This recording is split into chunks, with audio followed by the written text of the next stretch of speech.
Welcome to part 2 of College 101. Let's talk a little bit about Naviance, what it is, and what we use the platform for. Naviance is a platform that HCD uses for the college application process. There is a single sign-on from each student's ClassLink page. We had one training during junior workshop, and we will have a more in-depth training in the fall, divided up by each student's SOAR class. So it'll be a smaller group presentation. All supporting documents are stored within Naviance. So what are supporting documents? Those include the transcript, the school profile, rec letters, Common App school reports. The students do not have to upload any of those documents. We handle all of those pieces. I will upload transcript, school profile, rec letters will be uploaded by their teachers, and the Common App school reports will be uploaded by Dr. Dagnan if the student chooses to use Common App. We will do a Common App Naviance match in the fall. These two platforms talk to each other, so they are linked. We cannot complete this until the fall, but that will be something we will do during our Naviance training. Once a student applies to colleges, they will use Naviance to request transcripts.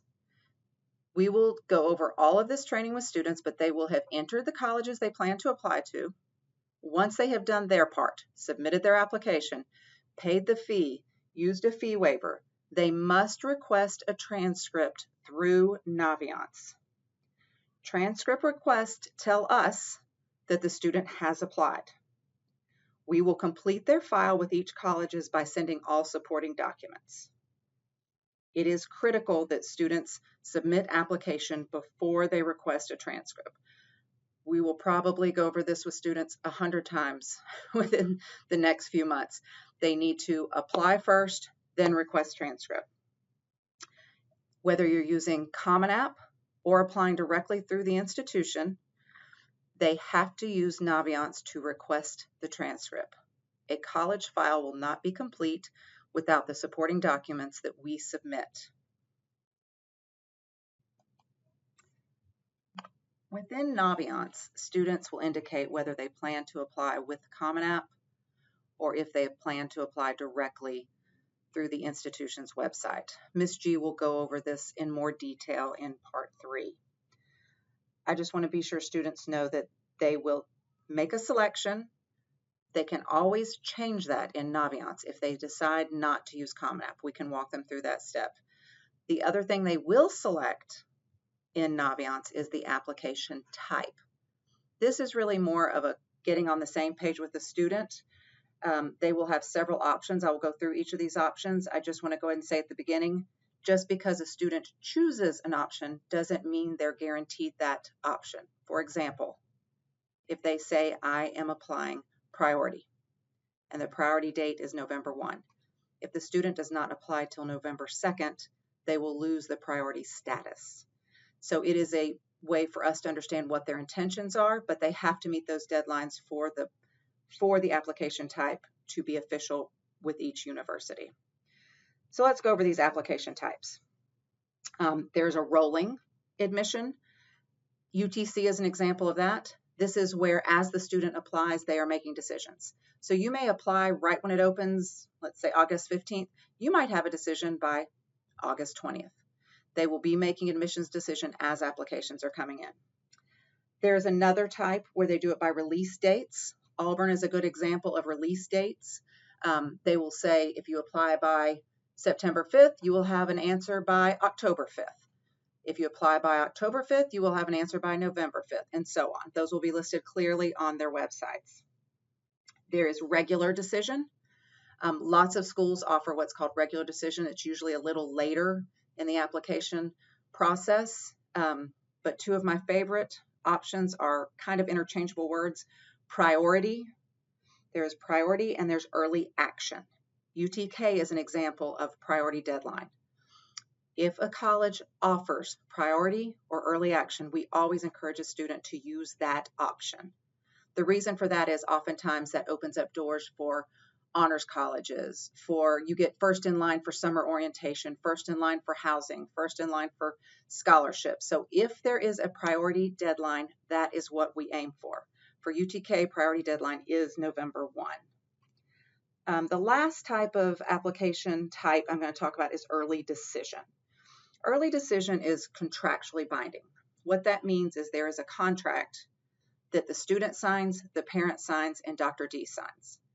We ask that you set up a meeting with Dr. D and myself and Ms. G if you are thinking about early decision. Sometimes it is the exact right decision for a student. Sometimes they don't quite understand what is involved with it. So we want to have a meeting just to be sure we're all on the same page. With early decision, there is often a higher acceptance rate. So students are leaning toward that.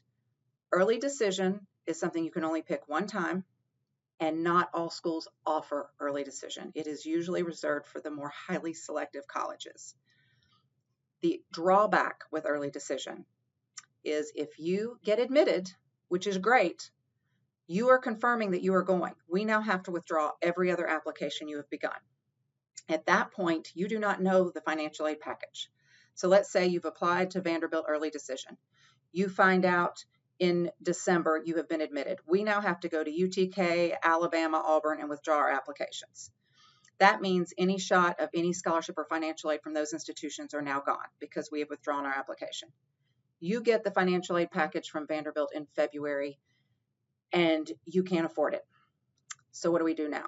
Well, you petition to Vanderbilt.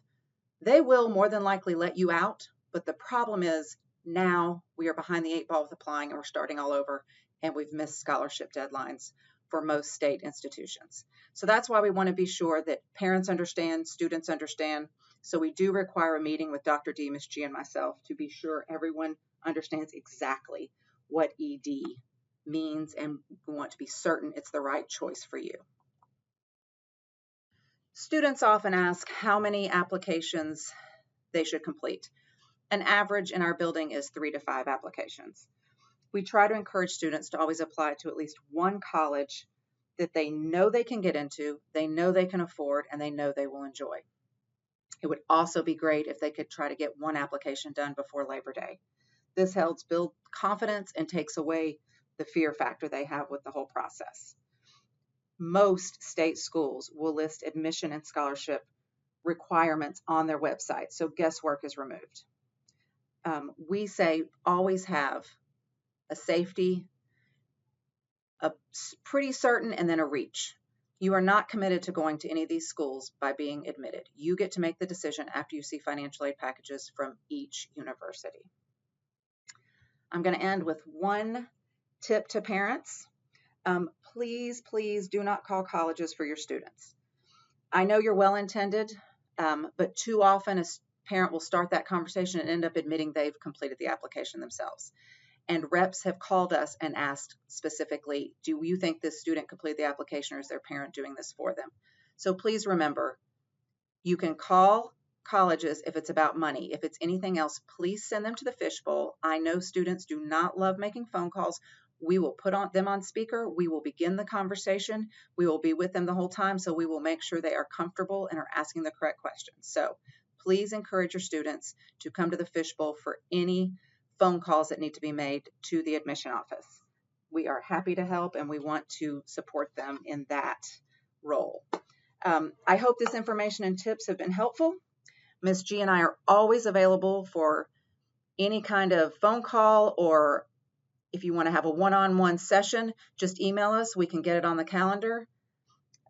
Thank you for taking the time to learn more about the college application process. And now please join Ms. G for part 3.